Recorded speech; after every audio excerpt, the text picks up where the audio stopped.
ਅੱਜ ਦੇ ਇਸ ਪ੍ਰੋਗਰਾਮ ਵਿੱਚ ਤੁਹਾਡਾ ਸਾਰਿਆਂ ਦਾ ਸਵਾਗਤ ਹੈ। ਪਿਛਲੇ ਕਈ ਦਿਨਾਂ ਤੋਂ ਬਹੁਤ ਵੱਡੇ ਪੱਧਰ ਤੇ ਚਰਚਾ ਹੋ ਰਹੀ ਹੈ ਕਿਸਾਨਾਂ ਦੇ ਸੰਘਰਸ਼ ਦੀ। ਅੱਜ ਵੀ ਅਸੀਂ ਗੱਲ ਤੇ ਕਿਸਾਨਾਂ ਦੇ ਸੰਘਰਸ਼ ਦੀ ਹੀ ਕਰਾਂਗੇ, ਪਰ ਨਾਲ ਦੀ ਨਾਲ ਕੇਂਦਰ ਸਰਕਾਰ ਨੇ ਮਜ਼ਦੂਰਾਂ ਦੇ ਉੱਤੇ ਵੀ ਇੱਕ ਬਹੁਤ ਵੱਡਾ ਬੰਬ ਸੁੱਟਿਆ ਪਿਛਲੇ ਦਿਨਾਂ ਦੇ ਦੌਰਾਨ। ਉਸ ਦੇ ਚਰਚੇ ਭਾਵੇਂ ਹਾਲੇ ਨਹੀਂ ਹੋਏ, ਪਰ ਆਉਣ ਵਾਲੇ ਦਿਨਾਂ ਦੇ ਵਿੱਚ ਉਹਦੀ ਵੀ ਚਰਚਾ ਇਸੇ ਢੰਗ ਨਾਲ ਹੋਣ ਵਾਲੀ ਹੈ। ਇਹ ਇੱਕ ਲੱਗਦਾ ਹੈ ਕਿ ਕੇਂਦਰ ਸਰਕਾਰ ਦਾ ਸੁਭਾਅ ਹੀ ਬਣ ਗਿਆ ਹੈ ਕਿ ਚੁੱਪ ਚਪੀਤੇ ਕਾਨੂੰਨ ਲਿਆਓ ਤੇ ਲਾਗੂ ਕਰ ਦਿਓ, ਜਦੋਂ ਤੱਕ ਲੋਕਾਂ ਨੂੰ ਪਤਾ ਲੱਗੇਗਾ ਉਦੋਂ ਤੱਕ ਵੱਡਾ ਨੁਕਸਾਨ ਹੋਏਗਾ। ਸੋ ਇਹਨਾਂ ਦੋ ਵਿਸ਼ਿਆਂ ਤੇ ਅਸੀਂ ਤੁਹਾਡੇ ਨਾਲ ਗੱਲ ਕਰਾਂਗੇ। ਪਹਿਲਾਂ ਅਸੀਂ ਗੱਲ ਕਰ ਰਹੇ ਹਾਂ ਅੱਜ ਖੇਤੀ ਕਾਨੂੰਨਾਂ ਬਾਰੇ ਕਿ ਖੇਤੀ ਕਾਨੂੰਨਾਂ ਦੇ ਉੱਤੇ ਝਗੜਾ ਚੱਲਦਾ ਕਿੱਥੇ ਤੱਕ ਪਹੁੰਚ ਚੁੱਕਿਆ ਹੋਇਆ ਹੈ। ਇਸ ਬਾਰੇ ਤੁਹਾਡੇ ਚੋਂ ਸਾਰੇ ਜਾਣਦੇ ਹੀ ਹੋਣਗੇ ਕਿ ਗੱਲਬਾਤ ਤੋਂ ਬਾਅਦ ਕੇਂਦਰ ਸਰਕਾਰ ਨੇ ਗੱਡੇ ਨਾਲ ਕੱਟਾ ਬੰਨ੍ਹ ਦਿੱਤਾ ਕਿ ਜਿੰਨਾ ਚਿਰ ਕਿਸਾਨ ਯਾਤਰੀ ਗੱਡੀਆਂ ਚਲਾਉਣਾ ਨਹੀਂ ਸਾਨੂੰ ਅਲਾਉ ਕਰਦੇ, ਉਹਨਾਂ ਚਿਰ ਅਸੀਂ ਦੂਸਰੀਆਂ ਗੱਡੀਆਂ ਵੀ ਨਹੀਂ ਚਲਾਵਾਂਗੇ। ਸੋ ਖੈਰ, ਕਿਸਾਨ ਜਥੇਬੰਦੀਆਂ ਨੇ ਬਹੁਤ ਵਿਚਾਰ ਚਰਚਾ ਕੀਤੀ ਹੈ, ਗੱਲ ਚੱਲੀ ਹੈ। ਭਾਵੇਂ ਕਿ ਦੋਨਾਂ ਪਾਸਿਆਂ ਤੋਂ ਸ਼ਰਤਾਂ ਰੱਖੀਆਂ ਗਈਆਂ ਨੇ, ਪਰ ਕਿਸਾਨ ਜਥੇਬੰਦੀਆਂ ਨੇ ਪੰਜਾਬ ਸਰਕਾਰ ਨਾਲ ਗੱਲਬਾਤ ਕਰਨ ਤੋਂ ਬਾਅਦ ਉਹਨਾਂ ਦੀ ਗੱਲ ਮੰਨ ਕੇ ਔਰ ਖ਼ਾਸ ਤੌਰ ਤੇ ਪੰਜਾਬ ਦੇ ਲੋਕਾਂ ਦਾ, ਇਸੇ ਤਰ੍ਹਾਂ ਜੰਮੂ ਕਸ਼ਮੀਰ ਦੇ ਲੋਕਾਂ ਦਾ ਖਿਆਲ ਰੱਖਦਿਆਂ ਹੋਇਆਂ, ਵਪਾਰੀਆਂ ਦਾ ਖਿਆਲ ਰੱਖਦਿਆਂ ਹੋਇਆਂ, ਜਿਹੜੇ ਲੋਕ ਮਜ਼ਦੂਰ ਨੇ, ਟਰਾਂਸਪੋਰਟਰ ਨੇ, ਵਪਾਰੀ ਨੇ, ਇਹਨਾਂ ਸਾਰਿਆਂ ਦਾ ਖਿਆਲ ਰੱਖਦਿਆਂ ਹੋਇਆਂ ਫੈਸਲਾ ਲਿਆ ਕਿ ਕੁਝ ਨਾ ਕੁਝ ਸਾਡੇ ਵੱਲੋਂ ਅੱਗੇ ਆ ਕੇ ਕਰਨਾ ਚਾਹੀਦਾ। ਸੋ ਹੁਣ ਲੱਗਦਾ ਹੈ ਕਿ ਕੇਂਦਰ ਸਰਕਾਰ ਕੋਲੇ ਕੋਈ ਹੋਰ ਬਹਾਨਾ ਸ਼ਾਇਦ ਨਾ ਰਵੇ, ਕਿਉਂਕਿ ਅੱਜ ਜੋ ਮੀਟਿੰਗ ਹੋਈ ਪੰਜਾਬ ਸਰਕਾਰ ਨਾਲ ਜਥੇਬੰਦੀਆਂ ਦੀ, ਉਹਦੇ ਵਿੱਚ ਇਹ ਮੰਨ ਗਈਆਂ ਕਿਸਾਨ ਜਥੇਬੰਦੀਆਂ ਕਿ ਪੰਜਾਬ ਦੇ ਵਿੱਚ ਸਾਰੀਆਂ ਹੀ ਟ੍ਰੇਨਾਂ ਚੱਲਦੀਆਂ ਕਰ ਦਿੱਤੀਆਂ ਜਾਣ, ਕਿਉਂਕਿ ਪਹਿਲਾਂ ਮਾਲ ਗੱਡੀਆਂ ਰੁਕੀਆਂ ਹੋਈਆਂ ਸੀ। ਯਾਤਰੂਆਂ ਬਾਰੇ ਸਰਕਾਰ ਦੀ ਸ਼ਰਤ ਸੀ ਕਿ ਜੇਕਰ ਯਾਤਰੀ ਗੱਡੀਆਂ ਵੀ ਚਲਾਉਣ ਦੀ ਇਜਾਜ਼ਤ ਦੇਣਗੇ ਕਿਸਾਨ, ਤਾਂ ਫਿਰ ਮਾਲ ਗੱਡੀਆਂ ਵੀ ਚੱਲਣਗੀਆਂ। ਸੋ ਆਉਣ ਵਾਲੇ ਦਿਨਾਂ ਵਿੱਚ ਸਥਿਤੀਆਂ ਸੁਧਰਨਗੀਆਂ। ਲੇਕਿਨ ਦੂਸਰੇ ਪਾਸੇ ਇਹ ਹੈ ਕਿ ਉਸੇ ਤਰ੍ਹਾਂ ਹੀ ਕਿਸਾਨ ਡਟੇ ਹੋਏ ਆ। ਇੱਕ ਵੱਡੇ ਪੱਧਰ ਤੇ ਤਿਆਰੀ ਹੋ ਰਹੀ ਹੈ 26-27 ਵਾਸਤੇ, ਔਰ ਉਹ ਤਿਆਰੀ ਦੇ ਲਈ ਕਿਸ ਪੱਧਰ ਦੀਆਂ ਤਿਆਰੀਆਂ ਹੋ ਰਹੀਆਂ ਨੇ ਇਹਦੇ ਬਾਰੇ ਤਾਂ ਗੱਲ ਕਰਾਂਗੇ। ਪਰ ਜੋ ਫੈਸਲਾ ਕਿਸਾਨ ਜਥੇਬੰਦੀਆਂ ਨੇ ਰੇਲਾਂ ਚਲਾਉਣ ਬਾਰੇ ਲਿਆ, ਉਸ ਬਾਰੇ ਰੁਲਦੂ ਸਿੰਘ ਮਾਨਸਾ ਜੋ ਕਿ ਸੀਨੀਅਰ ਕਿਸਾਨ ਸੰਘਰਸ਼ ਦੇ ਲੀਡਰ ਨੇ, ਉਹਨਾਂ ਨੇ ਗੱਲ ਕੀਤੀ ਹੈ। ਉਹ ਦੱਸ ਰਹੇ ਨੇ। ਕੇਂਦਰ ਦੀ ਗੱਲ ਨਹੀਂ ਮੰਨੀ ਅਸੀਂ। ਪੰਜਾਬ ਦੇ ਹਾਲਾਤਾਂ ਨੂੰ ਦੇਖ ਕੇ ਪੰਜਾਬ ਦੇ ਕਿਸਾਨਾਂ ਨੂੰ, ਪੰਜਾਬ ਦੇ ਵਪਾਰੀਆਂ ਨੂੰ, ਪੰਜਾਬ ਦੇ ਮਜ਼ਦੂਰਾਂ ਨੂੰ ਅਸੀਂ ਇਹਨਾਂ ਦੀ ਗੱਲ ਮੰਨੀ ਤੇ ਕੇਂਦਰ ਸਰਕਾਰ ਨੂੰ ਤਾਂ ਅਸੀਂ 15 ਦਿਨ ਦਾ ਅਲਟੀਮੇਟਮ ਦਿੱਤਾ। ਜੇ ਕੇਂਦਰ ਦੀ ਅਸੀਂ ਗੱਲ ਮੰਨੀ ਹੁੰਦੀ ਫਿਰ ਉਹ ਜਿਹੜੇ ਪਾਰਕਾਂ ਸਾਡੇ ਬੰਦੇ ਉੱਥੇ ਘਰੇ ਨਾ ਲੈ ਜਾਂਦੇ, ਜੇ ਟੂਬਲਾਈਆਂ ਦੇ ਬੈਠੇ ਉਹ ਘਰੇ ਨਾ ਲੈ ਜਾਂਦੇ। ਸਾਡਾ ਅੰਦੋਲਨ ਬਰਾਬਰ ਤੇ ਚੱਲਦਾ, ਉਹਨੂੰ ਅਸੀਂ ਕਹਿਤਾ ਵੀ ਤੁਹਾਡੀਆਂ ਅਸੀਂ ਚੜਾਊ ਗੱਡੀਆਂ ਨਹੀਂ ਰੋਕਾਂਗੇ, ਆਪਦੀਆਂ ਚਲਾ ਲਓ। ਕੈਪਟਨ ਸਾਨੂੰ ਅਸੀਂ ਕਿਹਾ ਤੂੰ ਕਹਿ ਦੇ ਸੈਂਟਰ ਨੂੰ, ਤੇ 15 ਦਿਨ ਦਾ ਅਲਟੀਮੇਟਮ ਹੈ। ਅਸੀਂ ਫੇਰ ਦੇਖਾਂਗੇ ਦੁਬਾਰੇ ਕੀ ਬਣਾਉ। 23 ਤਰੀਕ ਤੋਂ ਟ੍ਰੇਨਾਂ ਚੱਲਦੀਆਂ ਨੇ। 23 ਤਰੀਕ ਤੋਂ ਹੱਥ ਨੇ ਖਾਲੀ ਕਰ ਦਾਂਗੇ। ਬਸ ਉਹ ਖਾਲੀ ਕਰਨੇ ਆ 23 ਨੂੰ ਹੱਥ ਨੇ ਆਪਦਾ ਲਿਆਉਣ, ਸਾਨੂੰ ਤਾਂ ਰਾਜ ਰਾਤ ਨੂੰ ਲਿਆਉਣ। ਮਤਲਬ ਅਸੀਂ ਬੈਠਾਂਗੇ ਜਿੱਥੇ ਸਾਡੇ ਮਾਨਸਾ ਸਾਡੇ ਪਾਰਕ ਚੱਲਦਾ ਧਰਨਾ, ਉਸੇ ਸਮਝੋ ਉੱਥੇ ਬੰਦੇ ਭਾਵਾਂ 11, ਬਸ 11 ਬੰਦੇ ਬੈਠਣਗੇ। ਜਿਹੜਾ 26-27 ਦਾ ਧਰਨਾ ਉਹ ਜਾਰੀ ਰਹੇਗਾ, ਜਿਹੜਾ ਦਿੱਲੀ ਜਾਣਾ ਉਹ ਤਾਂ ਪੂਰੀਆਂ ਤਿਆਰੀਆਂ ਨੇ। ਮੇਰਾ ਅਗਲਾ ਹਜ਼ਾਰਾਂ 'ਚ ਟਰੈਕਟਰ ਜਾਊਗਾ, ਲੱਖਾਂ 'ਚ ਲੋਕ ਜਾਣਗੇ। ਅੱਜ ਤੁਸੀਂ ਕੈਪਟਨ ਸਾਹਿਬ ਨੂੰ ਕਿਹਾ ਵੀ ਅਸੀਂ 26-27 ਨੂੰ ਜਾਣਾ ਤੇ ਪੰਜਾਬ ਦੇ ਵਿੱਚ ਕੋਈ ਪੁਲਿਸ ਵਗੈਰਾ ਉਹਨਾਂ ਨੂੰ ਨਾ ਰੋਕੇ, ਇਹਦੇ ਬਾਰੇ ਗੱਲ ਕਿਉਂ ਕਹੀਏ ਰੋਕ ਲੈ? ਫਿਰ ਜੇ ਆਏ ਨੇ ਆਪਦੇ ਪੰਜਾਬ 'ਚ ਹੀ ਰੱਖਣਾ, ਸਾਨੂੰ ਬਾਹਰ ਕੱਢਣ ਨੂੰ ਫਿਰਦਾ ਵੀ ਉਧਰ ਤੁਰ ਜਾਣ ਸੈਂਟਰ ਕੰਨੀ, ਕਿਹੜਾ ਚੜਾਉਂਦਾ ਜਦ ਤੋਂ ਇਹਨੇ ਜੇ ਰੱਖਣਾ ਤਾਂ ਰੱਖ ਲੈ, ਪਰ ਸਾਨੂੰ ਰੱਖੂਗੀ ਹਰਿਆਣਾ ਸਰਕਾਰ। ਸੋ 23 ਨਵੰਬਰ ਤੋਂ ਪੰਜਾਬ ਦੇ ਵਿੱਚ ਕਿਸਾਨ ਗੱਡੀਆਂ ਨਹੀਂ ਰੁਕਣਗੇ ਤੇ ਧਰਨੇ ਉਸੇ ਤਰ੍ਹਾਂ ਟ੍ਰੇਨਾਂ ਦੇ ਉਹ ਰਹਿਣਗੇ, ਚਾਹੇ ਸਟੇਸ਼ਨਾਂ ਦੇ ਬਾਹਰ ਰਹਿਣ ਜਾਂ ਜਿੱਥੇ ਉਹਨਾਂ ਨੂੰ ਥਾਂ ਮਿਲਦੀ ਹੈ ਪਾਰਕਾਂ ਦੇ ਵਿੱਚ, ਉਹ ਧਰਨੇ ਤਾਂ ਰਹਿਣਗੇ ਹੀ ਰਹਿਣਗੇ। ਲੇਕਿਨ ਦੂਸਰੇ ਪਾਸੇ ਜੋ ਸਾਰੀਆਂ ਨਿਗਾਹਾਂ ਲੱਗੀਆਂ ਹੋਈਆਂ ਨੇ 26 ਤੇ 27 ਤਾਰੀਖ ਲਈ ਨਵੰਬਰ ਦੇ, ਕਿ ਕਿਸਾਨਾਂ ਨੇ ਕਿੰਜ ਜਾਣਾ ਹੈ, ਕਿਸ ਤਰ੍ਹਾਂ ਦੀਆਂ ਦੁਸ਼ਵਾਰੀਆਂ ਆਉਣਗੀਆਂ, ਕਿਸ ਤਰ੍ਹਾਂ ਦੀਆਂ ਤਿਆਰੀਆਂ ਆਉਣਗੀਆਂ। ਸੋ ਇਸ ਬਾਰੇ ਵੱਡੇ ਪੱਧਰ ਤੇ ਤਿਆਰੀਆਂ ਹੋ ਰਹੀਆਂ ਨੇ, ਔਰ ਇਹ ਆਸ ਕੀਤੀ ਜਾ ਰਹੀ ਹੈ ਕਿ ਦੋਨਾਂ ਪਾਸਿਆਂ ਤੋਂ ਜੋ ਸੰਘਰਸ਼ ਹੋ ਰਿਹਾ ਹੈ ਕਿਸਾਨਾਂ ਵੱਲੋਂ ਇੱਥੋਂ ਹੈ, ਦੂਸਰੇ ਸੂਬਿਆਂ ਵਿੱਚ ਹੈ, ਦੂਸਰੇ ਸੂਬਿਆਂ ਦੇ ਵੀ ਕਿਸਾਨ ਉਸੇ ਤਰ੍ਹਾਂ ਜੁੜ ਚੁੱਕੇ ਹੋਏ ਆ। ਸਾਰੇ ਹਿੰਦੁਸਤਾਨ ਦੇ ਵਿੱਚੋਂ ਤਿਆਰੀ ਹੋ ਰਹੀ ਹੈ, ਪਰ ਬਹੁਤ ਦੂਰ ਵਾਲੇ ਕਿਸਾਨ ਸ਼ਾਇਦ ਇੱਥੇ ਨਾ ਪਹੁੰਚ ਸਕਣਗੇ। ਸੋ ਸਰਦਾਰ ਬਲਬੀਰ ਸਿੰਘ ਰਾਜੇਵਾਲ ਜੋ ਇਸ ਸੰਘਰਸ਼ ਦੇ ਆਗੂ ਨੇ ਬਾਕੀ ਜਥੇਬੰਦੀਆਂ ਦੇ ਨਾਲ, ਉਹਨਾਂ ਨੇ ਕਿਹਾ ਹੈ ਕਿ ਚਾਹੇ ਕੇਂਦਰ ਸਰਕਾਰ ਵੱਲੋਂ ਮੀਟਿੰਗ ਦਾ ਸੱਦਾ ਆ ਵੀ ਜਾਵੇ, ਕਿਉਂਕਿ ਪਹਿਲੀ ਮੀਟਿੰਗ ਦੇ ਵਿੱਚ ਕੁਝ ਨਹੀਂ ਹੋਇਆ, ਦੂਸਰੀ ਦੇ ਵਿੱਚ ਵੀ ਉਹਨਾਂ ਨੂੰ ਲੱਗਦਾ ਹੈ ਕਿ ਹਾਲੇ ਕੁਝ ਨਹੀਂ ਹੋਏਗਾ, ਗੱਲ ਹਾਲੇ ਲੰਮੀ ਚਲੇਗੀ। ਸੋ 26-27 ਦਾ ਧਰਨਾ ਲੱਗੇਗਾ ਹੀ ਲੱਗੇ, ਚਾਹੇ ਕੇਂਦਰ ਵੱਲੋਂ ਸੱਦਾ ਮਿਲ ਜਾਵੇ। ਸੁਣਦੇ ਹਾਂ ਰਾਜੇਵਾਲ ਸਾਹਿਬ ਕੀ ਕਹਿੰਦੇ ਨੇ। ਨਹੀਂ, ਡੈਡਲੌਕ ਨਹੀਂ ਇਹਨੂੰ ਕਹਿ ਸਕਦੇ। ਸਾਡਾ ਅੰਦੋਲਨ ਜਾਰੀ ਹੈ, ਜੇ ਉਹ ਸਾਨੂੰ ਬੁਲਾਉਣਗੇ ਫਿਰ ਅਸੀਂ ਗੱਲਬਾਤ ਲਈ ਜਾਵਾਂਗੇ। ਨਹੀਂ, ਜੇ ਕੋਈ ਬੁਲਾਏਗਾ ਤਾਂ ਅਸੀਂ ਆਪਣੇ ਅੰਦੋਲਨ ਦੀ ਤਿਆਰੀ ਕਰ ਰਹੇ ਹਾਂ। ਅਸੀਂ ਇਹ ਨਹੀਂ ਉਡੀਕਦੇ ਵੀ ਸਾਨੂੰ ਉਹ ਗੱਲਬਾਤ ਦਾ ਸੱਦਾ ਦੇਣਗੇ, ਅੰਦੋਲਨ ਦੀ ਤਿਆਰੀ ਉਦੋਂ ਕਰਾਂਗੇ। ਤਿਆਰੀ ਸਾਡੀ ਨਹੀਂ, ਹਾਲੇ ਫਿਲਹਾਲ ਮੈਂ ਕੁਝ ਨਹੀਂ ਕਹਿ ਸਕਦਾ। ਇਹਦੇ ਨਾਲ ਜੁੜਿਆ ਹੋਇਆ ਸਵਾਲ ਇਹ ਹੈ ਕਿ ਜੇਕਰ ਉਹਨਾਂ ਨੇ ਬੁਲਾ ਲਿਆ ਫਿਰ ਤੁਹਾਡਾ ਇਹ ਅੰਦੋਲਨ 26 ਵਾਲਾ ਜਾਰੀ ਰਹੇਗਾ? ਜਾਰੀ ਰਹੇਗਾ, ਅੰਦੋਲਨ ਵਾਪਸ ਨਹੀਂ ਹੋਏਗਾ, ਜਾਰੀ ਰਹੇਗਾ। ਸੋ ਰਾਜੇਵਾਲ ਸਾਹਿਬ ਵੱਲੋਂ ਸਪਸ਼ਟ ਹੈ ਕਿ 26-27 ਦਾ ਧਰਨਾ ਤਾਂ ਲੱਗਣਾ ਹੀ ਲੱਗਣਾ ਹੈ, ਚਾਹੇ ਕੁਝ ਹੋ ਜਾਵੇ। ਉਸ ਲਈ ਤਿਆਰੀਆਂ ਪੰਜਾਬ 'ਚੋਂ ਵੱਡੀ ਪੱਧਰ ਤੇ ਹੋ ਰਹੀਆਂ ਨੇ। ਕਿਸਾਨ ਆਗੂ ਹਰਮੀਤ ਸਿੰਘ ਕਾਦੀਆਂ, ਜੋ ਕਿ ਪਿਛਲੇ ਲੰਮੇ ਸਮੇਂ ਤੋਂ ਮੀਡੀਆ ਨਾਲ ਜੁੜੇ ਹੋਏ ਨੇ, ਆਪਣੀ ਗੱਲ ਦੱਸਦੇ ਆਏ ਨੇ ਔਰ ਸਾਰੇ ਜਾਣਦੇ ਨੇ। ਉਹਨਾਂ ਨੇ ਕਿਹਾ ਕਿ ਹਰ ਜ਼ਿਲ੍ਹੇ ਦੇ ਵਿੱਚੋਂ ਕਿਸਾਨ ਜਾਣਗੇ, ਟਰਾਲੀਆਂ ਭਰ ਕੇ ਜਾਣਗੀਆਂ। ਪਹਿਲਾਂ ਤੇ ਇਹ ਵੀ ਉਹਨਾਂ ਨੇ ਦੱਸਿਆ ਸੀ ਕਿ ਇੱਕ ਟਰੈਕਟਰ ਦੇ ਪਿੱਛੇ 2-2 ਟਰਾਲੀਆਂ ਹੋਣਗੀਆਂ।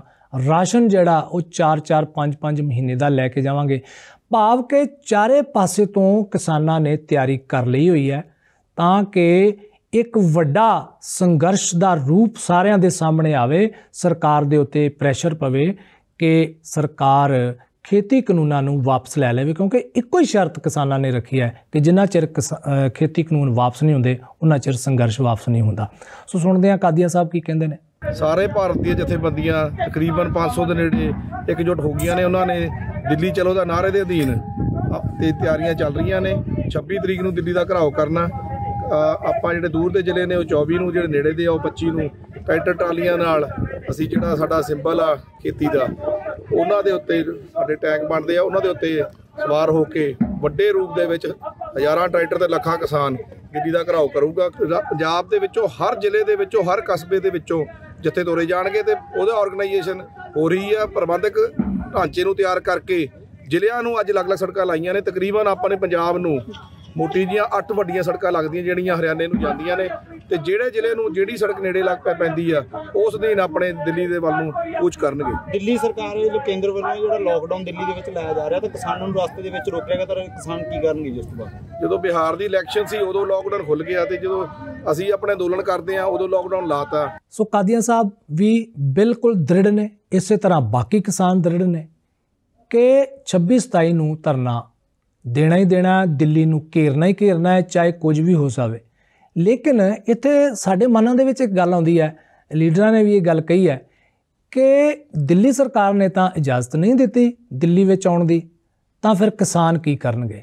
ਸੋ ਇਸ ਬਾਰੇ ਵੀ ਸਪਸ਼ਟ ਕਰ ਦਿੱਤਾ ਸਾਰਿਆਂ ਨੇ ਕਿ ਚਾਹੇ ਕੁਝ ਵੀ ਹੋ ਜਾਵੇ, ਜਿੱਥੇ ਰੋਕਣਗੇ ਅਸੀਂ ਉੱਥੇ ਹੀ ਬੈਠ ਜਾਣਾ। ਪਿਛਲੇ ਦਿਨਾਂ ਵਿੱਚ ਜਿਹੜੀ 19 ਤਰੀਕ ਨੂੰ ਮੀਟਿੰਗ ਹੋਈ ਸੀ ਉਹਦੇ ਵਿੱਚ ਜਗਜੀਤ ਸਿੰਘ ਡੱਲੇਵਾਲ ਹੋਣਾ ਨੇ ਬੜੇ ਸਪਸ਼ਟ ਰੂਪ ਵਿੱਚ ਇਸ ਘਿਰਾਓ ਬਾਰੇ ਗੱਲ ਕੀਤੀ। ਡੱਲੇਵਾਲ ਸਾਹਿਬ ਹੋਣਾ ਨੇ ਸਪਸ਼ਟ ਕੀਤਾ ਕਿ ਅਸੀਂ ਹਰ ਹਿੱਲੇ ਦਿੱਲੀ ਘੇਰਾਂਗੇ ਹੀ ਘੇਰਾਂਗੇ। ਇਹ ਸਮਝ ਲਓ ਕਿ ਜਿੰਨਾ ਦਿੱਲੀ ਦੇ ਵਿੱਚ ਲੋਕ ਜਾਣਗੇ ਉਹਨਾਂ ਦਾ ਘੱਟੋ ਘੱਟ 60% ਲੋਕ ਪੰਜਾਬ ਦੇ ਹੋਣਗੇ। ਇੱਕ ਤਾਂ ਇਹ ਗੱਲ ਸਪਸ਼ਟ ਹੈ। ਦੂਸਰੀ ਗੱਲ ਹੈ ਕਿ ਅਗਰ ਸਾਨੂੰ ਦਿੱਲੀ ਨਹੀਂ ਜਾਣ ਦਿੰਦਾ, ਸਰਕਾਰ ਰੋਕਦੀ ਹੈ, ਜਿਵੇਂ ਬਾਹਰਲੀਆਂ ਸਟੇਟਾਂ ਤੋਂ ਜਿਹੜੇ ਸਾਡੇ ਸਾਥੀ ਆਏ ਜਿਨ੍ਹਾਂ ਨੇ ਦੱਸਿਆ ਕਿ ਅਸੀਂ ਉੱਧਰਲੀਆਂ 5 ਰੋਡਾਂ ਰੋਕਾਂਗੇ, ਤਾਂ ਸਮਝ ਲਓ ਕਿ ਜਿਹੜੀਆਂ ਪੰਜਾਬ ਤੋਂ ਵੀ ਜਿੰਨੀਆਂ ਸੜਕਾਂ ਦਿੱਲੀ ਨੂੰ ਜਾਂਦੀਆਂ ਉਹ ਚਾਹੇ ਕੋਈ ਮੇਨ ਹੈ ਚਾਹੇ ਕੁਛ ਵੀ ਹੈ, ਸਾਰੇ ਪਾਸਿਆਂ ਤੋਂ ਅਸੀਂ ਮਤਲਬ ਦਿੱਲੀ ਨੂੰ ਕੱਟ ਦਿਆਂਗੇ। ਔਰ ਐਡੀ ਵੱਡੀ ਗਿਣਤੀ ਦੇ ਵਿੱਚ ਮਤਲਬ ਸਾਡਾ ਪੰਜਾਬ ਦਾ ਕਿਸਾਨ ਅੰਦੋਲਨ ਦੇ ਵਿੱਚ ਜਾਣ ਵਾਸਤੇ ਤਿਆਰ ਹੈ। ਔਰ ਨਾਲ ਇਹ ਗੱਲ ਹੈ ਕਿ ਵੱਡੀ ਪੱਧਰ ਦੇ ਉੱਤੇ ਸਾਡੀ ਇਹ ਤਿਆਰੀ ਹੈ ਕਿ ਰਾਸ਼ਨ ਲੈ ਕੇ ਅਸੀਂ 4-4 ਮਹੀਨੇ 5-5 ਮਹੀਨਿਆਂ ਦਾ ਰਾਸ਼ਨ ਲੈ ਕੇ ਜਾ ਰਹੇ ਹਾਂ। ਕੋਈ ਇਹ ਨਹੀਂ ਹੈ ਕਿ ਰਸਤੇ ਦੇ ਵਿੱਚ ਕਿਤੇ ਸਾਡਾ ਮਤਲਬ ਰੁਕਣ ਦੇ ਕੋਈ ਚਾਂਸ ਹੀ ਨਹੀਂ ਹੋਣਗੇ। ਇੰਨੀ ਮਜ਼ਬੂਤੀ ਨਾਲ ਲੜਾਈ ਲੜਾਂਗੇ ਆਪਾਂ ਇਹ। ਸੋ ਇੱਕ ਗੱਲ ਤਾਂ ਸਾਡੇ ਸਾਰਿਆਂ ਦੇ ਮਨਾਂ ਵਿੱਚ ਪਿਛਲੇ ਕਈ ਦਿਨਾਂ ਤੋਂ ਚੱਲਦੀ ਹੋਣੀ ਹੈ ਕਿ ਇੰਨੇ ਲੰਮੇ ਸਮੇਂ ਤੋਂ ਕਿਸਾਨ ਸੜਕਾਂ ਤੇ ਬੈਠੇ ਨੇ, ਟੋਲ ਪਲਾਜ਼ੇ ਰੋਕੇ ਹੋਏ ਨੇ, ਰੇਲਾਂ ਮਾਰਗਾਂ ਨੂੰ ਰੋਕਿਆ ਹੋਇਆ ਹੈ। ਇਹਨਾਂ ਨੂੰ ਸੱਚਮੁੱਚ ਏਡੀ ਵੱਡੀ ਮਜਬੂਰੀ ਹੈ। ਬਹੁਤ ਲੋਕ ਹੁਣ ਤੱਕ ਇਸ ਸਿੱਟੇ ਤੇ ਪਹੁੰਚ ਚੁੱਕੇ ਹੋਏ ਆ ਕਿ ਸੱਚਮੁੱਚ ਇਹਨਾਂ ਨੂੰ ਆਉਣ ਵਾਲੇ ਦਿਨਾਂ ਵਿੱਚ ਬਹੁਤ ਵੱਡੀ ਮਜਬੂਰੀ ਦਿਸ ਰਹੀ ਹੈ, ਇੱਕ ਆਫਤ ਦਿਸ ਰਹੀ ਹੈ। ਜੇਕਰ ਇਹ ਖੇਤੀ ਕਾਨੂੰਨਾਂ ਦੇ ਉੱਤੇ ਕੋਈ ਗੱਲ ਨਹੀਂ ਤੁਰਦੀ ਤਾਂ ਬਹੁਤ ਵੱਡਾ ਨੁਕਸਾਨ ਕਿਸਾਨਾਂ ਦਾ ਹੋਣ ਵਾਲਾ ਹੈ, ਕਿਉਂਕਿ ਜਦੋਂ ਇਹ ਲਾਗੂ ਹੋ ਜਾਣਗੇ ਕਾਨੂੰਨ ਤਾਂ ਪਹਿਲਾਂ ਇਹ ਸ਼ੰਕੇ ਤਾਂ ਸੀਗੇ, ਪਰ ਹੁਣ ਸਪਸ਼ਟ ਹੁੰਦਾ ਜਾ ਰਿਹਾ ਹੈ ਕਿ ਕਿਸਾਨਾਂ ਲਈ ਵੱਡੀ ਮੁਸੀਬਤ ਆ ਜਾਏਗੀ। ਸੋ ਇਸੇ ਲਈ ਕਿਸਾਨਾਂ ਨੇ ਸ਼ਰਤ ਇਹੀ ਰੱਖੀ ਹੈ ਕਿ ਜਿੰਨਾ ਚਿਰ ਖੇਤੀ ਕਾਨੂੰਨ ਵਾਪਸ ਨਹੀਂ ਹੁੰਦੇ ਉਨਾ ਚਿਰ ਅੱਗੇ ਗੱਲ ਨਹੀਂ ਚੱਲ ਸਕਦੀ। ਸੋ ਇੰਤਜ਼ਾਰ ਕਰਦੇ ਹਾਂ ਆਉਣ ਵਾਲੇ ਦਿਨਾਂ ਦੇ ਵਿੱਚ, ਔਰ ਆਸ ਵੀ ਕਰਦੇ ਹਾਂ ਕਿ ਕੁਝ ਨਾ ਕੁਝ ਚੰਗਾ ਵਾਪਰੇ। ਕੇਂਦਰ ਸਰਕਾਰ ਨੂੰ ਸੋਚ ਲੈਣਾ ਚਾਹੀਦਾ ਹੈ ਕਿ ਕਿਸਾਨ ਸੱਚਮੁੱਚ ਬਹੁਤ ਪਰੇਸ਼ਾਨ ਨੇ, ਔਰ ਜੇਕਰ ਹੁਣ ਤੁਸੀਂ ਕਿਸਾਨਾਂ ਦੀ ਨਾ ਸੋਚੀ ਤਾਂ ਭਵਿੱਖ ਤੁਹਾਨੂੰ ਮਾਫ ਨਹੀਂ ਕਰੇਗਾ। ਇਸ ਤਰ੍ਹਾਂ ਦੇ ਲੋਕਾਂ ਦੇ ਮਨਾਂ ਦੇ ਵਿੱਚ ਵਿਚਾਰ ਆਉਣੇ ਸ਼ੁਰੂ ਹੋ ਗਏ ਆ। ਦੂਸਰੀ ਗੱਲ ਇਹ ਹੈ ਕਿ ਕਰੋਨਾ ਹਾਲੇ ਗਿਆ ਨਹੀਂ, ਸਾਨੂੰ ਸੁਚੇਤ ਹੋਣ ਦੀ ਲੋੜ ਹੈ। ਛੋਟੀ ਜੀ ਲਾਪਰਵਾਹੀ ਬਹੁਤ ਵੱਡਾ ਨੁਕਸਾਨ ਕਰ ਸਕਦੀ ਹੈ। ਸੋ ਮਿਲਦੇ ਹਾਂ ਇੱਕ ਛੋਟੇ ਜਿਹੇ ਬ੍ਰੇਕ ਤੋਂ ਬਾਅਦ, ਔਰ ਬ੍ਰੇਕ ਤੋਂ ਬਾਅਦ ਗੱਲ ਕਰਾਂਗੇ ਕਿ ਕੇਂਦਰ ਸਰਕਾਰ ਨੇ ਕਿਸ ਤਰ੍ਹਾਂ ਮਜ਼ਦੂਰਾਂ ਦੇ ਉੱਤੇ ਇੱਕ ਬਹੁਤ ਵੱਡਾ ਬੰਬ ਸੁੱਟਿਆ।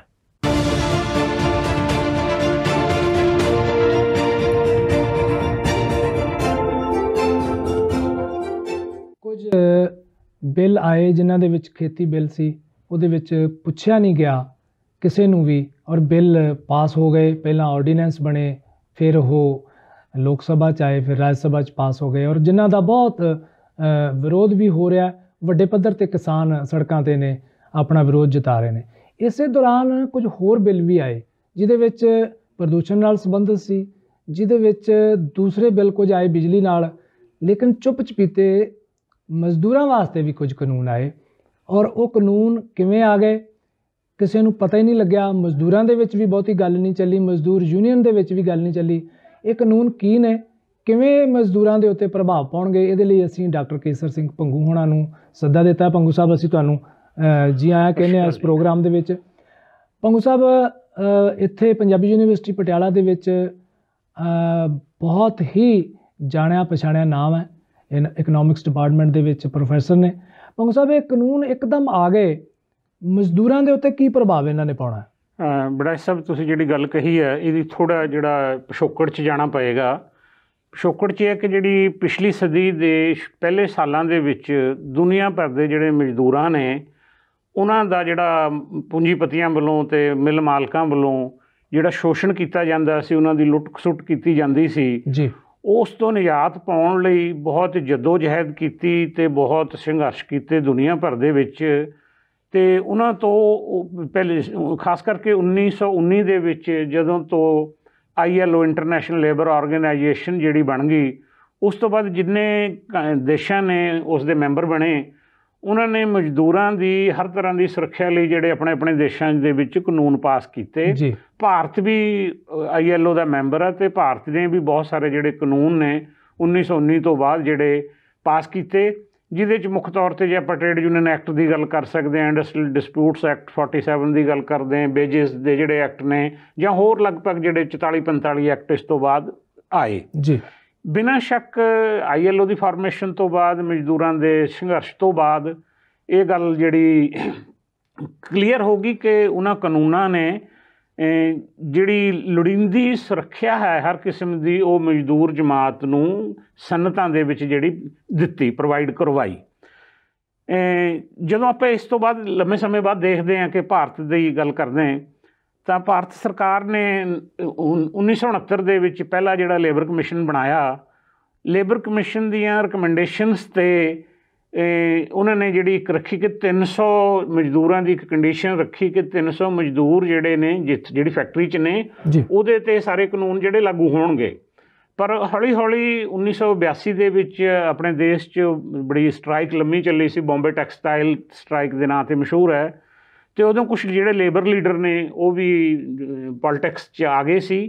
ਉਹਨਾਂ ਕਾਰਨ 1984 ਦੇ ਵਿੱਚ ਇਹ ਲਿਮਟ ਜਿਹੜੀ ਘਟਾ ਕੇ 100 ਕਰ ਦਿੱਤੀ ਗਈ ਜੀ। ਪਰ ਜਦੋਂ ਆਪਾਂ ਦੇਖਦੇ ਹਾਂ ਕਿ 1991 ਤੋਂ ਜਾਂ 90 ਤੋਂ ਸ਼ੁਰੂ ਦੇ ਵਿੱਚ ਦੇਸ਼ ਦੇ ਵਿੱਚ ਉਦਾਰਵਾਦੀ ਜਿਹੜੀਆਂ ਨੀਤੀਆਂ, ਜਿਹਨੂੰ ਪ੍ਰਾਈਵੇਟਾਈਜੇਸ਼ਨ ਕਹਿੰਦੇ, ਗਲੋਬਲਾਈਜੇਸ਼ਨ ਦੀ ਨੀਤੀਆਂ ਕਹਿੰਦੇ, ਜਦੋਂ ਤੋਂ ਉਹ ਅਪਣਾਈਆਂ ਗਈਆਂ, ਉਦੋਂ ਤੋਂ ਹੀ ਪੂੰਜੀਪਤੀਆਂ ਦਾ, ਸਨਅਤਕਾਰਾਂ ਦਾ ਸਰਕਾਰ 'ਤੇ ਬਹੁਤ ਦਬਾਅ ਸੀ ਕਿ ਜਿਹੜੇ ਲੇਬਰ ਕਾਨੂੰਨ ਨੇ ਇਹਨਾਂ ਨੂੰ ਖਤਮ ਕੀਤਾ ਜਾਏ। ਜਾਂ ਇਹਨਾਂ ਨੂੰ ਮਜ਼ਦੂਰਾਂ ਦੇ ਅਗੇਂਸਟ, ਹਿੱਤਾਂ ਦੇ ਅਗੇਂਸਟ ਸਨਅਤਕਾਰਾਂ ਦੇ ਮੁਨਾਫਾ ਵਧਾਉਣ ਲਈ ਉਹਨਾਂ ਨੂੰ ਜਿਹੜਾ ਨਰਮ ਕੀਤਾ ਜਾਵੇ। ਬੜੀਆਂ ਕੋਸ਼ਿਸ਼ਾਂ ਹੋਈਆਂ ਪਰ ਇਹ ਸਿਰੇ ਨਹੀਂ ਚੜ੍ਹੀਆਂ ਕਿ ਵਾਜਪਾਈ ਸਰਕਾਰ ਨੇ ਇੱਕ ਸੈਕੰਡ ਜਿਹੜਾ ਲੇਬਰ ਕਮਿਸ਼ਨ ਬਣਾਇਆ ਇੰਡੀਆ ਦਾ, ਜਿਹਨੇ 2003 ਦੇ ਨੇੜੇ ਜਿਹੜੀ ਆਪਣੀ ਰਿਪੋਰਟ ਦਿੱਤੀ। ਉਸ ਰਿਪੋਰਟ ਦੇ ਵਿੱਚ ਕਮਿਸ਼ਨ ਨੇ ਇਹ ਰਿਕਮੈਂਡ ਕਰ ਦਿੱਤਾ ਕਿ ਜਿੰਨੇ ਵੀ ਜਿਹੜੇ ਕਾਨੂੰਨ ਨੇ, ਲੇਬਰ ਕਾਨੂੰਨਸ ਨੇ ਇੰਡੀਆ ਦੇ ਵਿੱਚ, ਉਹਨਾਂ ਨੂੰ 4 ਭਾਗਾਂ ਦੇ ਵਿੱਚ ਇਕੱਠਾ ਕਰ ਦਿੱਤਾ ਜਾਵੇ ਤੇ ਉਹਨਾਂ ਨੂੰ ਲੇਬਰ ਕੋਡਸ ਦਾ ਨਾਂ ਦੇ ਦਿੱਤਾ ਜੀ।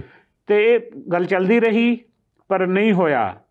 ਤੇ ਜਿਹੜੀ ਮੌਜੂਦਾ ਸਰਕਾਰ ਹੈ ਇਸ ਨੇ ਬਿਨਾਂ ਕਿਸੇ ਲੋਕਾਂ ਨੂੰ ਕੰਸਲਟ ਕੀਤੇ, ਟ੍ਰੇਡ ਯੂਨੀਅਨ ਨੂੰ ਕੰਸਲਟ ਕੀਤੇ, ਅਗਸਤ 19 ਦੇ ਵਿੱਚ ਜਿਹੜਾ ਵੇਜਿਸ ਦਾ ਕੋਡ ਹੈ ਉਹ ਪਾਸ ਕਰ ਦਿੱਤਾ। ਤੇ ਇਸ ਸਾਲ ਦੇ ਵਿੱਚ ਜਿਹੜੇ ਨੇ ਜਿਹੜੇ 3 ਦੂਜੇ ਕੋਡ ਨੇ ਉਹ ਕੋਡ ਪਾਸ ਕਰ ਦਿੱਤੇ ਕਿ 44-45 ਜਿਹੜੇ ਲੇਬਰ ਦੇ ਐਕਟ ਸੀ ਉਹਨਾਂ ਨੂੰ 4 ਭਾਗਾਂ 'ਚ ਵੰਡ ਕੇ ਕਰ ਦਿੱਤਾ। ਜਦੋਂ ਆਪਾਂ ਉਹਨਾਂ ਕਾਨੂੰਨਾਂ ਦੀ ਇਬਾਰਤ ਪੜ੍ਹਦੇ ਹਾਂ ਜਾਂ ਜਿਹੜੀ ਸਰਕਾਰ ਨੇ, ਜਿਹੜੇ ਉਦਯੋਗਪਤੀ ਨੇ, ਮਿਲ ਮਾਲਕ ਨੇ, ਉਹਨਾਂ ਨਾਲ ਮਿਲ ਕੇ ਜਿਹੜਾ ਇਹ ਕੀਤਾ ਹੈ ਤਾਂ ਬੜੀ ਸੋਹਣੀ ਲੈਂਗੁਏਜ ਲੱਗਦੀ ਹੈ ਕਿ ਬਈ ਇਹ ਤਾਂ ਮਜ਼ਦੂਰਾਂ ਦੇ ਹੱਕ 'ਚ ਨੇ। ਪੜ੍ਹਨ ਨੂੰ ਬਹੁਤ ਸੋਹਣਾ ਲੱਗਦਾ ਪਰ ਜਦੋਂ ਆਪਾਂ ਉਹਦੇ ਵਿੱਚ ਅੰਦਰ ਜਾ ਕੇ ਉਹਦੀਆਂ ਦਲੀਲਾਂ ਦੇਖਦੇ, ਉਹਦੀਆਂ ਜਿਹੜੀਆਂ ਧਾਰਾਵਾਂ ਅਲੱਗ-ਅਲੱਗ ਨੂੰ ਦੇਖਦੇ ਤਾਂ ਉਦੋਂ ਲੱਗਦਾ ਕਿ ਇਹ ਮਜ਼ਦੂਰਾਂ ਦੇ ਹਿੱਤਾਂ ਦੇ ਅਗੇਂਸਟ ਨੇ। ਜਿਵੇਂ ਮੈਂ ਗੱਲ ਕਰਦਾ ਕਿ ਜੇ ਆਪਾਂ ਬਹੁਤ ਸਾਰੀਆਂ ਰਿਪੋਰਟਸ ਨੇ, ਸਰਵੇਜ਼ ਨੇ ਗੱਲ ਸਾਹਮਣੇ ਲਿਆਂਦੀ ਕਿ ਮਜ਼ਦੂਰਾਂ ਦੀ ਜਿਹੜੀ ਪ੍ਰੋਡਕਟੀਵਿਟੀ ਲਗਾਤਾਰ ਵੱਧ ਰਹੀ ਹੈ ਪਰ ਉਹਨਾਂ ਦਾ ਜਿਹੜਾ ਸ਼ੇਅਰ ਹੈ ਪ੍ਰੋਡਕਸ਼ਨ ਦੇ ਵਿੱਚ ਉਹ ਘਟ ਰਿਹਾ, ਉਹਨਾਂ ਦੇ ਵੇਜਿਸ ਘਟ ਰਹੀਆਂ ਨੇ। ਤੇ ਜਿਹੜਾ ਵੇਜ ਕੋਡ ਦੀ ਜਦੋਂ ਆਪਾਂ ਗੱਲ ਕਰਦੇ ਵੀ ਮਿਨੀਮਮ ਵੇਜ ਫਿਕਸ ਕਰਨੀ ਹੈ, ਸਿਰਫ ਉਹਦੇ 'ਚ ਕਹਿ ਦਿੱਤਾ ਕਿ ਇੱਕ ਸੈਂਟਰ ਗੌਰਮੈਂਟ ਤੇ ਸਟੇਟ ਗੌਰਮੈਂਟ ਕੋਈ ਮਿਨੀਮਮ ਵੇਜ ਫਿਕਸ ਕਰ ਸਕਦੀ ਹੈ ਪਰ ਕਿਵੇਂ ਕਰਨੀ ਹੈ ਕੋਈ ਫਾਰਮੂਲਾ ਨਹੀਂ ਦੱਸਿਆ। ਜਦੋਂ ਕਿ ਹਰ ਸਾਲ 2 ਸਾਲ ਬਾਅਦ ਜਿਹੜੀ ਇੰਡੀਅਨ ਲੇਬਰ ਕਾਨਫਰੰਸ ਹੈ ਉਹ ਬਿਲਕੁਲ ਇੱਕ ਤੈਅਸ਼ੁਦਾ ਜਿਹੜਾ ਆਪਣਾ ਫਾਰਮੂਲਾ ਦਿੰਦੀ ਹੈ ਕਿ ਮਿਨੀਮਮ ਵੇਜਸ ਇਵੇਂ ਫਿਕਸ ਹੋਣੇ ਚਾਹੀਦੇ ਜਿਹਦੇ 'ਚ ਆਹ ਮਜ਼ਦੂਰਾਂ ਦੇ ਆਪਣੇ ਤੇ ਪਰਿਵਾਰਾਂ ਦੇ ਜਿਹੜੇ ਖਰਚੇ ਸ਼ਾਮਲ ਹੋਣੇ ਚਾਹੀਦੇ ਨੇ। ਉਹ ਬਿਲਕੁਲ ਇੱਕ ਵੇਗ ਆਈਡੀਆ। ਤੇ ਦੂਸਰਾ, ਜਿਵੇਂ ਤੁਸੀਂ ਪਹਿਲਾਂ ਗੱਲ ਕਰੀ ਖੇਤੀ ਦੇ ਕਾਨੂੰਨਾਂ ਦੀ ਗੱਲ ਕੀਤੀ ਕਿ ਜਿੰਨੇ ਵੀ ਨਵੇਂ ਕਾਨੂੰਨ ਜਿਹੜੇ ਆ ਰਹੇ ਨੇ ਜਾਂ ਪੁਰਾਣੇ ਕਾਨੂੰਨਾਂ 'ਚ ਤਰਮੀਮਾਂ ਕੀਤੀਆਂ ਜਾ ਰਹੀਆਂ, ਅਮੈਂਡਮੈਂਟ ਕੀਤੀਆਂ ਜਾ ਰਹੀਆਂ ਨੇ, ਇੱਕ ਤਾਂ ਉਹਦੇ ਵਿੱਚ ਜਿਹੜੀ ਬਿਲਕੁਲ ਕਲੈਰਿਟੀ, 2 ਗੱਲਾਂ ਬਹੁਤ ਇੰਪੋਰਟੈਂਟ ਕਰਨ ਵਾਲੀਆਂ ਨੇ। ਇੱਕ ਤਾਂ ਇਹ ਕਿ ਜਿਹੜਾ ਫੈਡਰਲ ਸਿਸਟਮ ਹੈ ਇੰਡੀਆ ਦਾ, ਉਹਦੇ ਵਿੱਚ ਸਟੇਟਸ ਦੇ ਅਧਿਕਾਰਾਂ ਨੂੰ ਘਟਾਇਆ ਜਾ ਰਿਹਾ ਕਾਨੂੰਨਾਂ ਰਾਹੀਂ, ਜੇ ਸੈਂਟਰ ਦਾ ਬੋਲਬਾਲਾ ਜਿਹੜਾ ਜ਼ਿਆਦਾ ਹੋਏਗਾ। ਤੇ ਦੂਸਰੇ ਥਾਂ ਤੇ ਜਿਹੜਾ ਹੈ ਕਿ ਜਿਹੜੇ ਲੋਕ ਨੇ ਡੈਮੋਕ੍ਰੇਸੀ 'ਚ, ਭਾਵੇਂ ਮਜ਼ਦੂਰ ਨੇ ਜਾਂ ਕਿਸਾਨ ਨੇ ਜਾਂ ਹੋਰ ਨੇ, ਉਹਨਾਂ ਨੂੰ ਕਾਨੂੰਨਾਂ ਰਾਹੀਂ ਇਹ ਬੰਦਿਸ਼ ਲਾਈ ਜਾ ਰਹੀ ਉਹਨਾਂ 'ਤੇ ਕਿ ਤੁਸੀਂ ਜਿਹੜੀ ਸਰਕਾਰੀ ਮਸ਼ੀਨਰੀ ਹੈ ਉਸੇ ਦੇ ਰਾਹੀਂ ਆਪਣੇ ਗ੍ਰੀਵੈਂਸਿਸ ਜਿਹੜੇ ਹੱਲ ਕਰਾਉਣੇ ਨੇ, ਝਗੜੇ, ਤੁਸੀਂ ਕੋਰਟ ਨਹੀਂ ਜਾ ਸਕਦੇ। ਹਾਂ, ਪਰ ਖੇਤੀ ਬਿੱਲਾਂ 'ਚ ਵੀ ਇਹੀ ਹੈ। ਹਾਂ, ਇਹਨਾਂ ਬਿੱਲਾਂ 'ਚ ਵੀ ਇਹੀ ਹੈ। ਸਾਨੂੰ ਸੰਵਿਧਾਨਕ ਜਿਹੜਾ ਹੱਕ ਹੈ ਉਹ ਖੋਲਿਆ ਮਜ਼ਦੂਰਾਂ ਤੋਂ ਵੀ। ਬੰਗੂ ਸਾਹਿਬ, ਕਿੰਨੀ ਕੁ ਮਜ਼ਦੂਰ ਜਮਾਤ ਹੈ ਜਿਹੜੀ ਇਹਦੇ ਨਾਲ ਪ੍ਰਭਾਵਿਤ ਹੋਣੀ ਹੈ ਆਪਣੇ ਦੇਸ਼ ਦੀ? ਦੇਖੋ, ਜਦੋਂ ਆਪਾਂ ਇਹ ਗੱਲ ਕਰਦੇ ਹਾਂ ਜਿਹੜਾ ਕੋਡ, ਇੰਡਸਟਰੀਅਲ ਰਿਲੇਸ਼ਨਸ ਕੋਡ ਦੀ ਜਦੋਂ ਆਪਾਂ ਗੱਲ ਕਰਦੇ ਜਿਹਦੇ 'ਚ 3-4 ਇੰਪੋਰਟੈਂਟ ਜਿਹੜੇ ਐਕਟ ਸ਼ਾਮਿਲ ਕੀਤੇ ਨੇ, ਉਹਦੇ ਮੁਤਾਬਕ ਜਿਹੜੀ ਐਗਜ਼ਿਸਟਿੰਗ ਇੰਡਸਟਰੀ ਹੈ ਉਹ 90-92% ਕਾਨੂੰਨਾਂ ਤੋਂ ਬਾਹਰ ਹੋ ਜਾਣੀ ਜੀ। ਕਿ ਇੰਡਸਟਰੀਲਿਸਟ ਕੀ ਕਰਦੇ ਨੇ ਕਿ ਜੇ ਵੱਡੀ ਫੈਕਟਰੀ ਹੈ ਉਹਦੇ 2 ਹਿੱਸੇ, 2 ਫੈਕਟਰੀਆਂ ਬਣਾ ਦੇਣਗੇ। ਜੇ 600 ਮਜ਼ਦੂਰ ਹੈ ਤਾਂ 300 ਕਰ ਦੇਣਗੇ, ਕਿਉਂਕਿ ਸਰਕਾਰ ਕੋਲ ਤਾਂ ਇਹੋ ਜਿਹੀ ਕੋਈ ਹੈ ਨਹੀਂ। ਤੇ ਉਹਨਾਂ 'ਤੇ ਉਹ ਕਾਨੂੰਨ ਲਾਗੂ ਨਹੀਂ ਕਰਨਗੇ। ਉਹ ਜਦੋਂ ਮਰਜ਼ੀ ਕਿਸੇ ਨੂੰ ਰੱਖ ਲੈਣ, ਕੱਢ ਦੇਣ, ਜਿੰਨਾ ਮਰਜ਼ੀ ਜਿਹੜਾ ਉਹਨਾਂ ਦੀ ਲੁੱਟ ਖਸੁੱਟ ਕਰ ਸਕਦੇ। ਜੇ ਆਪਾਂ ਥੋੜ੍ਹਾ ਜਿਹਾ ਅੰਦਾਜ਼ਾ ਇੱਕ ਲਾਉਣਾ ਹੋਵੇ ਕਿ ਆਪਣੀ ਆਬਾਦੀ ਜਿਹੜੀ ਹੈ ਦੇਸ਼ ਦੀ ਉਹ 1 ਅਰਬ ਤੇ 40 ਕਰੋੜ ਦੇ ਨੇੜੇ ਤੇੜੇ ਆ, ਇਹਨਾਂ 'ਚੋਂ ਕਿੰਨੇ ਕੁ ਲੋਕੀ ਪ੍ਰਭਾਵਿਤ ਹੋਣੇ ਆ ਜਿਨ੍ਹਾਂ 'ਤੇ ਕਾਨੂੰਨ ਲਾਗੂ ਹੋਣੇ ਆ? ਇਹ ਇੱਕ ਬਹੁਤ ਵੱਡਾ ਜਿਹੜਾ ਤਬਕਾ ਹੈ ਜਿਹਦੇ ਵਿੱਚ ਇਕੱਲੀ ਆਪਾਂ ਇੰਡਸਟਰੀ ਦੀ ਗੱਲ ਨਹੀਂ ਕਰਦੇ, ਉਹਦੇ 'ਚ ਜਿਹੜੀਆਂ ਕਮਰਸ਼ੀਅਲ ਐਸਟੈਬਲਿਸ਼ਮੈਂਟਸ ਵੀ ਜਿਹੜੀਆਂ ਉਹਦੇ ਵਿੱਚ ਆ ਜਾਂਦੀਆਂ, ਵੱਡੇ ਜਿਹੜੇ ਇੰਡਸਟਰੀਅਲ ਤੇ ਕਮਰਸ਼ੀਅਲ ਐਸਟੈਬਲਿਸ਼ਮੈਂਟਸ, ਮਾਲਸ ਵਗੈਰਾ ਸਭ ਆ ਜਾਂਦੇ, ਸਾਰੇ ਮਾਲਸ ਜਿਹੜੇ ਇਹਦੇ 'ਚ ਆ ਜਾਣਗੇ। ਇਹਦੇ 'ਚ ਤਕਰੀਬਨ ਜਿਹੜੇ ਕੋਈ 50 ਤੋਂ 60 ਕਰੋੜ ਤੱਕ ਜਿਹੜੇ ਮਜ਼ਦੂਰ ਅਨਆਰਗੇਨਾਈਜ਼ ਸੈਕਟਰ ਵਿੱਚ, ਆਰਗੇਨਾਈਜ਼ ਸੈਕਟਰ ਵਿੱਚ ਜਿਹੜੇ ਲੱਗੇ ਨੇ, ਉਹਨਾਂ ਨੂੰ ਇਹ ਪ੍ਰਭਾਵਿਤ ਕਰਨਗੇ। ਉਹਨਾਂ ਦਾ ਨੁਕਸਾਨ ਹੈ, ਸਿੱਧਾ ਨੁਕਸਾਨ ਹੈ, ਉਹਨਾਂ ਦੀ ਕੋਈ ਸੁਣਵਾਈ ਨਹੀਂ। ਪਰ ਇੱਥੇ ਮੈਂ ਇੱਕ ਗੱਲ ਜਿਹੜੀ ਐਡ ਕਰਨੀ ਚਾਹੁੰਦਾ ਕਿ ਖੇਤੀ ਕਾਨੂੰਨਾਂ 'ਤੇ ਤਾਂ ਕਿਸਾਨ ਯੂਨੀਅਨਸ ਨੇ ਕਾਫੀ ਸੰਘਰਸ਼ ਕਰ ਰਹੀਆਂ ਨੇ। ਕੋਈ ਜਿਹੜਾ ਰੌਲਾ ਰੱਪਾ ਪਾਇਆ ਜੀ, ਜਿਹੜਾ ਇੰਟਲੈਕਚੁਅਲ ਤਬਕਾ ਹੈ ਉਹਨੇ ਨੇ ਵੀ ਬਹੁਤ ਸਾਰਾ ਜਿਹੜਾ ਲਿਖਿਆ, ਹੱਕ 'ਚ ਵੀ ਲਿਖਿਆ ਤੇ ਅਗੇਂਸਟ ਵੀ ਲਿਖਿਆ। ਪਰ ਮੈਨੂੰ ਇਹ ਬੜਾ ਦੁੱਖ ਹੁੰਦਾ ਹੈ ਕਿ ਜਿਹੜੀ ਇੱਕ ਸਨਅਤੀ ਮਜ਼ਦੂਰ ਜਮਾਤ ਹੈ ਜਿਹਦੇ ਲਈ ਇਹ ਸਾਰੇ ਕਾਨੂੰਨ ਕੀਤੇ ਨੇ, ਨਾ ਤਾਂ ਕਿਸੇ ਯੂਨੀਅਨ ਨੇ, ਫੈਡਰੇਸ਼ਨ ਨੇ, ਨਾ ਹੀ ਕਿਸੇ ਆਮ ਲੋਕਾਂ ਨੇ, ਨਾ ਇਹਦੇ ਬਾਰੇ ਉਹਨਾਂ ਨੇ ਸੰਘਰਸ਼ ਕੀਤਾ ਯੂਨੀਅਨ ਨੇ ਕਿਤੇ ਵੀ ਇਹ ਕਾਨੂੰਨ ਗਲਤ ਪਾਸ ਹੋ ਗਏ, ਇਹਨਾਂ ਨੂੰ ਠੀਕ ਕਰੋ। ਨਾ ਹੀ ਜਿਹੜੇ ਇਸ ਕਿਸਮ ਦੇ ਕੋਈ ਇੰਟਲੈਕਚੁਅਲਸ ਨੇ, ਥੋੜ੍ਹੇ ਬਹੁਤਿਆਂ ਨੇ ਲਿਖਿਆ ਹੈ, ਅਤੇ ਖਾਸ ਕਰਕੇ ਲੋਕਲ ਲੈਂਗੁਏਜਿਸ ਜਿਹੜੀਆਂ ਨੇ ਇੰਡੀਆ ਦੀ, ਉਹਨਾਂ ਦੇ ਵਿੱਚ ਬਹੁਤਾ ਕੁਛ ਜਿਹੜਾ ਲਿਖਿਆ ਨਹੀਂ ਗਿਆ। ਜਿਹੜੀ ਅਕਾਦਮਿਕ ਪੱਧਰ 'ਤੇ ਜਿਹੜੇ ਲੋਕ ਇਸ ਏਰੀਏ 'ਚ ਕੰਮ ਕਰਦੇ ਉਹਨਾਂ ਦੇ ਵਿੱਚ ਬਹਿਸ ਹੈ, ਉੱਥੇ ਤੱਕ ਰਹਿ ਗਈ, ਆਮ ਲੇਬਰ ਤੱਕ ਜਿਹੜੀ ਹੈ ਉਹ ਨਹੀਂ ਗਈ, ਜਿਹੜੀ ਕਿ ਬੜੀ ਦੁਖਦਾਈ ਗੱਲ ਹੈ, ਜਾਣੀ ਚਾਹੀਦੀ ਸੀ। ਬਿਲਕੁਲ, ਜਿਸ ਤਰ੍ਹਾਂ ਕਿਸਾਨਾਂ ਦੀ ਗੱਲ ਅੱਗੇ ਆਈ ਹੈ, ਕਿਸਾਨ ਸੜਕਾਂ 'ਤੇ ਆਏ ਨੇ, ਉਹਨਾਂ ਨੇ ਆਪਣੀ ਗੱਲ ਮਨਾਉਣ ਲਈ ਸੰਘਰਸ਼ ਕੀਤਾ। ਯੂਨੀਅਨਸ ਜਿਹੜੀਆਂ ਨੇ ਉਹਨਾਂ ਨੂੰ ਇਸ ਬਾਰੇ ਸੋਚਣ ਦੀ ਲੋੜ ਹੈ, ਕਿਉਂਕਿ ਆਉਣ ਵਾਲੇ ਸਮੇਂ ਦੇ ਵਿੱਚ ਇੱਕ ਵੱਡਾ ਪ੍ਰਭਾਵ ਮਜ਼ਦੂਰਾਂ 'ਤੇ ਪੈਣ ਵਾਲਾ ਚੁੱਪ ਚਪੀਤੇ ਜੋ ਕਾਨੂੰਨ ਲਾਗੂ ਕਰ ਦਿੱਤੇ ਗਏ ਆ। ਸੋ ਆਸ ਕਰਦੇ ਹਾਂ ਕਿ ਜਿਹੜੀਆਂ ਜਮਾਤਾਂ ਦੱਬੀਆਂ ਜਾ ਰਹੀਆਂ ਨੇ, ਜਿਹੜੀਆਂ ਕਲਾਸਾਂ ਦੇ ਉੱਤੇ, ਜਮਾਤਾਂ ਦੇ ਉੱਤੇ ਇਹਨਾਂ ਦਾ ਅਸਰ ਪੈਣਾ, ਉਹਨਾਂ ਤੱਕ ਇਹ ਗੱਲ ਪਹੁੰਚਾਉਣ ਦੀ ਲੋੜ ਹੈ, ਤਾਂ ਕਿ ਇਸ ਮੁਲਕ ਦੇ ਵਿੱਚ ਇਸ ਤਰ੍ਹਾਂ ਦਾ ਕੋਈ ਵੀ ਵਿਅਕਤੀ ਨਾ ਰਹੇ ਜਿਹਨੂੰ ਸੰਵਿਧਾਨਕ ਤੌਰ ਦੇ ਉੱਤੇ ਉਹਨੂੰ ਉਹਦਾ ਹੱਕ ਨਾ ਮਿਲੇ, ਆਪਣੀ ਗੱਲ ਕਰਨ ਦਾ ਉਹਦੇ ਕੋਲੇ ਅਧਿਕਾਰ ਹੀ ਖਤਮ ਹੋ ਜਾਵੇ, ਉਹਦੇ ਪਰਿਵਾਰਾਂ ਦੇ ਉੱਤੇ ਅਸਰ ਪਵੇ। ਸੋ ਆਸ ਕਰਦੇ ਹਾਂ ਕਿ ਇਹ ਗੱਲ ਅੱਗੇ ਚੱਲੇਗੀ, ਮਜ਼ਦੂਰ ਜਮਾਤਾਂ ਅੱਗੇ ਆਉਣਗੀਆਂ ਔਰ ਇਸ ਦਾ ਕੋਈ ਨਾ ਕੋਈ ਹੱਲ ਨਿਕਲੇਗਾ। ਸੋ ਇਸ ਦੇ ਨਾਲ ਹੀ ਇਸ ਪ੍ਰੋਗਰਾਮ ਤੋਂ ਅਸੀਂ ਆਗਿਆ ਲੈਂਦੇ ਹਾਂ। ਵੜੈਚ ਨੂੰ ਦਿਓ ਇਜਾਜ਼ਤ।